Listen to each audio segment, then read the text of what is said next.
আমরা তো একটা ছোট্ট পথসভাকে জনসভা করে দিয়েছি।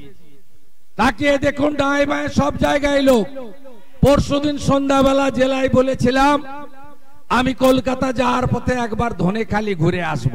ভয়টা তো কাটাতে হবে। ধমকাচ্ছে চমকাচ্ছে যারা, তারা কেমন আছে তো একটু বলে যেতে হবে। বলে যেতে হবে চিরদিন কাহারও সমান নাহি যায়। বলে যেতে হবে পটলকে পতাকা ঝুড়িয়েছে, চুরির টাকার পতাকা। আমি আসবো বলে সকালবেলা পটলাকে বলে যাই, মাননীয় পটলা, তোমার থেকে বড় গুন্ডা ছিল কেষ্টমণ্ডল, সে এখন তিহার জেলে। তোমার থেকে বড় গুন্ডা ছিল শেখ শাহজাহান, সে এখন তোমার দেখা নাই রে, তোমার দেখা নাই।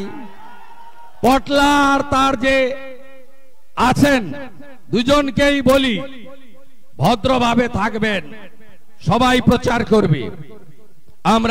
আমার কথার উত্তর আপনি কালকে দিয়ে দেবেন, নো প্রবলেম। জনগণ সব দেখছে। দেশ রক্ষার নির্বাচন। কেউ চান না দেশটা ইউক্রেনের মতো হয়ে যাক। কারণ লকেট চট্টোপাধ্যায়কে যেমন দ্বিতীয়বার এমপি করার ভোট, তেমনি তৃতীয়বার নরেন্দ্র মোদীকে প্রধানমন্ত্রী করার ভোট। আজকে হাইকোর্টের রায়, সুপ্রিম কোর্টে স্টে অর্ডার হয়নি একটা পোরশন ছাড়া। এর জন্য দায়ী কে? কি বলছেন আমরা দায়ী? আপনি রাজনীতি করছেন।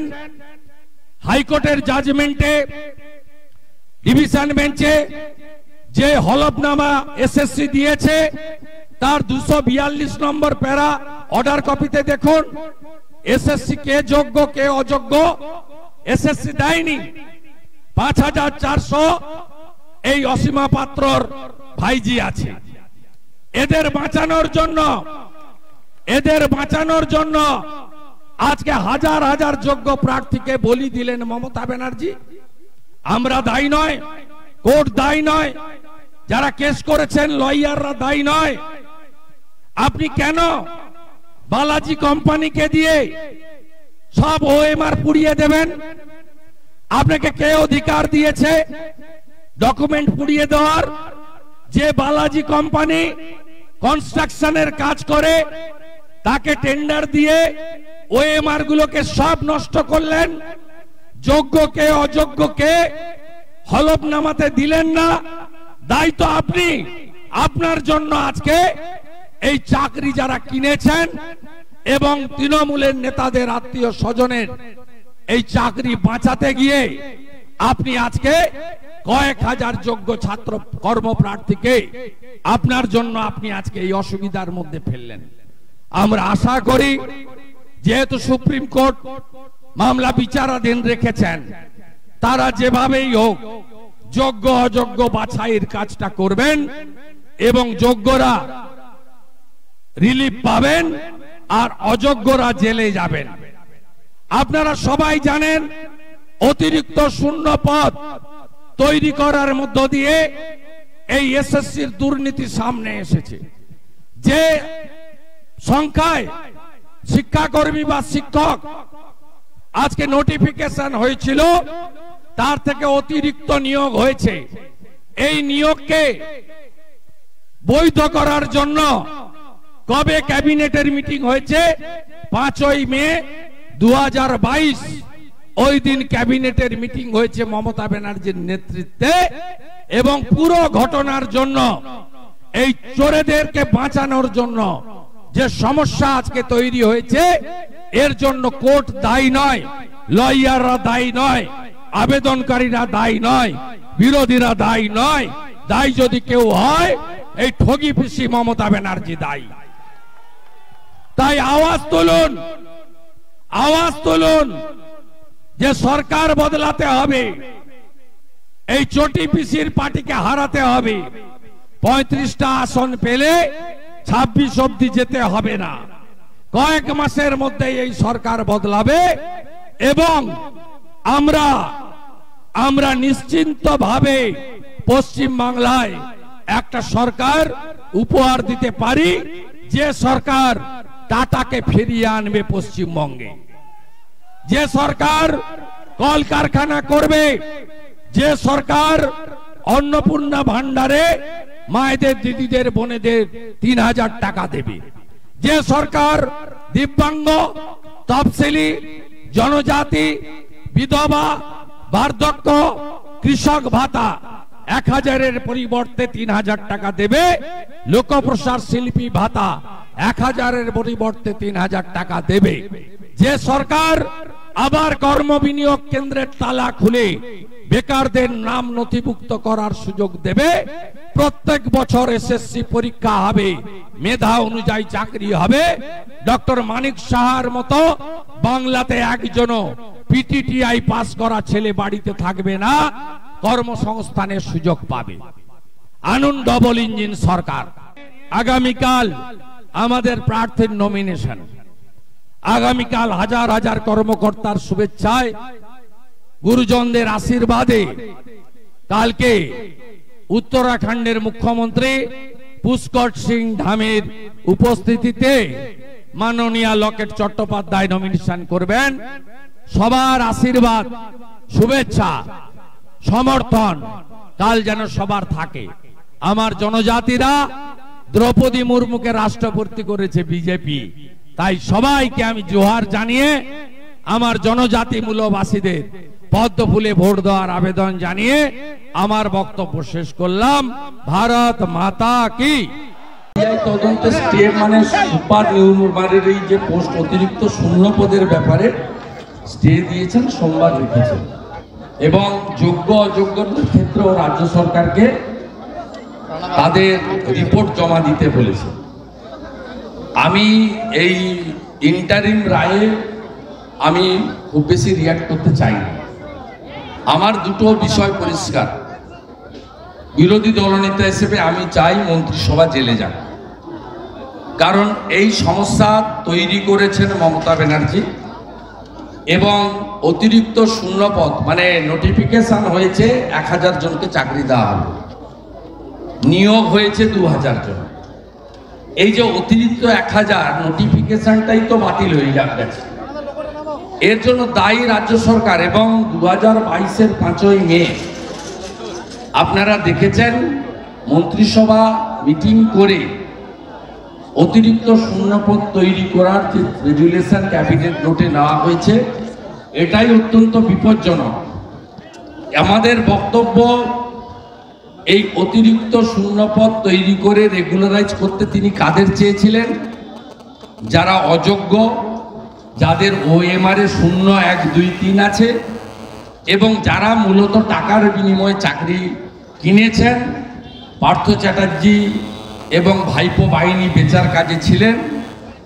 সাথে সাথে বেশ কিছু তৃণমূল কংগ্রেসের প্রথম সারির নেতা, মন্ত্রী, বিধায়ক, বিভিন্ন নেতা, এখানকার যেমন এমএলএর ভাইজি আছে, এরা এই চাকরিগুলো পেয়েছে।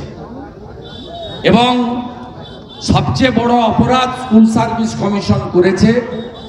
হাইকোর্টের ডিভিশন বেঞ্চের জাজমেন্টের প্যারা 242 যোগ্য যাদের চাকরি গেছে তাদের এবং তাদের পরিবারের জ্ঞাতার্থে জানাচ্ছি। দায়ী কে? বিরোধীরা দায়ী নয়, বিজেপি, আমাদের কোনো রোল নেই। লয়াররাও দায়ী নয়। প্রত্যেকেই অযোগ্য, অবৈধ নিয়োগের বিরোধিতা করার জন্য লড়েছে। আপনাদের বিরোধিতা কেউ করেনি, কালকেও করবে না, আজকেও করছে। এবং আমাদের সহানুভূতি আপনাদের সঙ্গে আছে, ভবিষ্যতেও থাকবে। আমাদের পক্ষ থেকে যে যারা লয়ার, তারাও কখনো বলবে না যোগ্যদেরকে বাতিল করুন, আপনি নিশ্চিন্ত থাকুন। কিন্তু 242 প্যারাতে দেখবেন যে তৃণমূলের নেতা বা এসএসসির চেয়ারম্যান প্রেস কনফারেন্স করে বলছেন, আমরা তো যোগ্যদের তালিকা দিয়েছিলাম। ভারবেলি বলছেন 242 প্যারাতে দেখবেন রাজ্য সরকারের এসএসসির হলফনামাতে যোগ্যদের তালিকা দেওয়া হয়। দ্বিতীয় জিনিস যেটা আজকে বিষয়টা সামনে এসেছে সবার, পুরো ওয়েমারটাকে ডিস্ট্রয় করা হয়েছে। আমি এক্স হ্যান্ডেলে ফেলেছি, আপনি দেখবেন। এসএসসির যে অর্ডার, ওয়ার্ক অর্ডার দিয়েছে কাকে? বালাজি সলিউশনকে। বালাজি সলিউশনের মালিকের নাম রঞ্জিত গুপ্ত। ইনি বিল্ডিং বানান, কনস্ট্রাকশন কোম্পানি, তাকে দিয়েছে ওএমআর নষ্ট করার জন্য, এবং এই নষ্ট করার জন্য বৈধ এবং অবৈধ সকলের নষ্ট করেছে। এবং কালীঘাটের তথাকথিত কাকু এবং ব্যানার্জি পরিবারের যে কোম্পানি লিপস অ্যান্ড বাউন্সের সিও, তিনি তার ভয়েস রেকর্ড যেটা মিডিয়ার মাধ্যমে সামনে এসেছে বা কোর্টের রিপোর্টে এসেছে, আপনারাই পাবলিশ করেছেন, আপনাদের মাধ্যমে আমি জেনেছি, তাতে কালীঘাটের কাকু সবাইকে নির্দেশ দিয়েছিল যে যা যা এভিডেন্স আছে মোবাইল ফোনে মুছে ফেলো। এই চোরেদের 5-6 হাজার যে চাকরি বেচা হয়েছে বা আত্মীয়রা যে চাকরি পেয়েছে তাদের বাঁচাতে গিয়ে আরো কয়েক হাজার যোগ্য লোককে আজকে এই বিড়ম্বনার মধ্যে ফেলেছেন। তাদের ভবিষ্যৎ অন্ধকার, অর্থনৈতিক ভবিষ্যৎ অন্ধকারের দিকে ঠেলে দিয়েছেন। এর জন্য যদি কেউ দায়ী থাকেন, 22 সালের 5ই মে ক্যাবিনেটে পৌরোহিত্য করা মমতা ব্যানার্জি দায়ী, এক এবং একমাত্র। ইন্টারেকশনে বলবো না, অর্ডার কোশ্চেনে আমি বলে দিয়েছি অলরেডি। আমি অলরেডি এক্স হ্যান্ডেলে দিয়ে দিয়েছি, আপনি দেখবেন। এসএসসির পক্ষ থেকে বালাজি সলিউশন, আরেকটা লম্বা মন্ত্রী বসিরহাটে ঘুরছে, আমি নাম বলে দিচ্ছি, আর একটা ব্যারাকপুরে দাঁড়িয়েছি, সবাই জানে, সবাই জানে, শুধু অপেক্ষা করবো।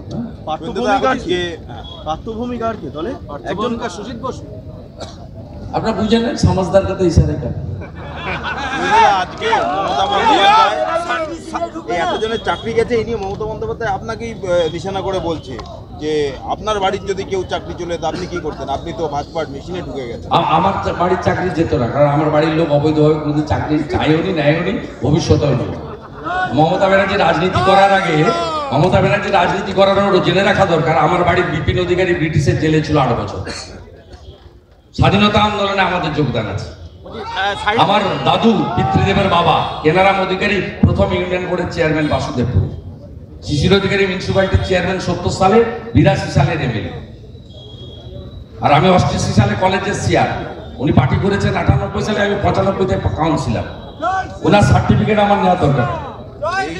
উনি ওই টালিঘাটে পুঁতিগন্ধময় নালার পাশে থাকতেন, ওনার মানসিকতাটা ওই রকম আছে, পরিবর্তন হয়। নির্বাচন কমিশনের কথায় 3 মাস ধরে নির্বাচন করছে বিজেপির কথায়, নির্বাচন কমিশন 3 মাস ধরে ওনার অসুবিধা হয়ে যাচ্ছে সেন্ট্রাল পোস্ট থাকার জন্য। বাগুইয়াটিতে আমাদের কর্মী মারা গিয়েছে, সেখানে সিবিআই এনআইএ কে তো দেখেনি মুখ্যমন্ত্রী বলে। তো ওনার বাড়ির লোক যার মারা গেছে সেই তো বলছে কাউন্সিলরের লোক খুন করেছে। সিবিআই এনআইএ ডাইরেক্ট হয় না, রাজ্য সরকার রেকমেন্ড করে দিন না। আপনাকে বলি, এই যে টিভি 9, আপনাকে বলি 2 পদ্ধতিতে সিবিআই এনআইএ হয়।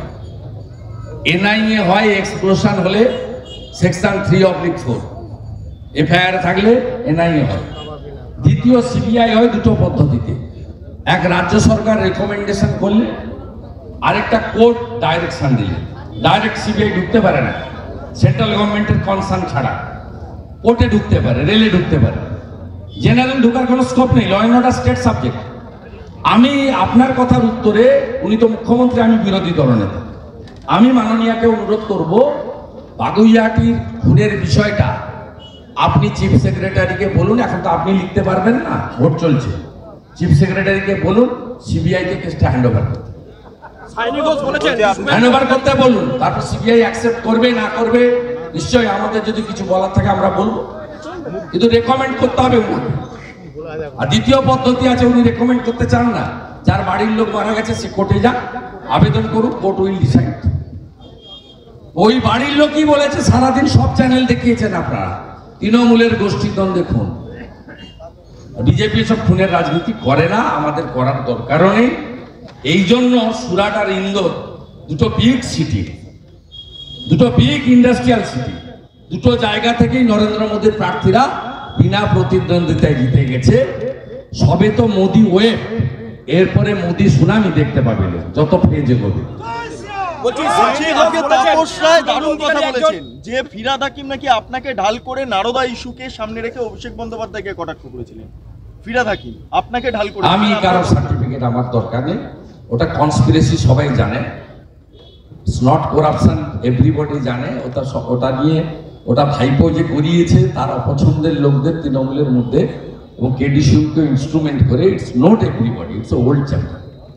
I am not saying anything. আমি ওর কথার উত্তর দেব না। আজকে যারা বাবা মহাদেবকে বিকৃত করে ফেসবুকে পোস্ট করে, ওই রকম কোন দিদি বোনের কথার উত্তর আমি দিতে রাজি নই। উনি আসানসোলে লড়েছিলেন, মহাদেবকে অপমানের বদলা ওখানকার মানুষ নিয়েছিলেন অগ্নিমিত্রা পালকে জিতিয়ে। উনি যাদবপুরে লড়ছেন, সনাতনীরা বদলা নেবে, ওখান থেকে ডক্টর অনির্বাণ গাঙ্গুলি জিতবে। শুভেন্দুদা, এই এসএসসি নিয়ে এত কিছু চলছে, এর মধ্যে প্রাথমিক কেউ মামলায় আজকে ইডি গিয়ে জেলে গিয়ে কালীঘাটের কাকু আর সিংকে জিজ্ঞাসাবাদ করে। কিছু বেরোবে নতুন? কিছু বেরোতে পারে? না না, আমি এটা নিয়ে কোনো মন্তব্য করব না। তৃণমূলের এমন কোনো জায়গা নেই যেখানে দুর্নীতি হয়নি। আপনি যে কোনো জায়গা, আপনাকে বলছি শৌচালয় নির্মাণ যদি দেখতে যান, এমনি শৌচালয় পাইনি, যে কটা পেয়েছে সেখানে পার্থ চ্যাটার্জি বা কেষ্টমণ্ডলকে যদি ঢুকিয়ে দেন বাথরুমে বের করতে পারবেন।